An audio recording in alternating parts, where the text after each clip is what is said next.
ఆచార్య పరంపర అనేది భారతీయ సంస్కృతిలో ఒక అద్భుతమైన జ్ఞానవారధి. ఇది కేవలం మనుషులతో మొదలైనది కాదు, సాక్షాత్తు ఆ పరమాత్మ నుంచే ప్రారంభమైన అనాది ప్రవాహం.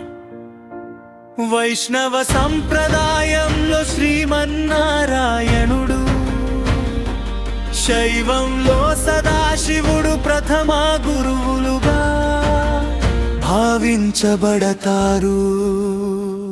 భగవంతుని నుండి బ్రహ్మదేవునికి,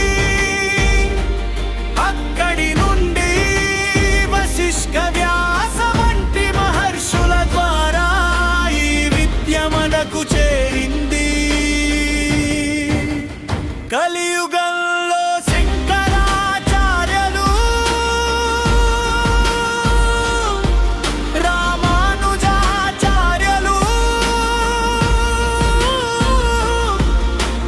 మధ్వాచార్యులు వంటి మహానుభావులు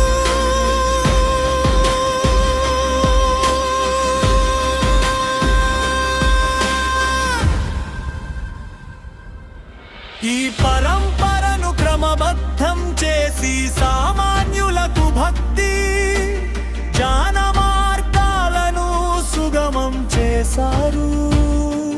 గురువు అనే గొలుసు కట్టు ద్వారానే అసలైన సత్యం ఒక తరం నుండి మరో తరానికి స్వచ్ఛంగా అందుతుంది. అటువంటి మహతరమ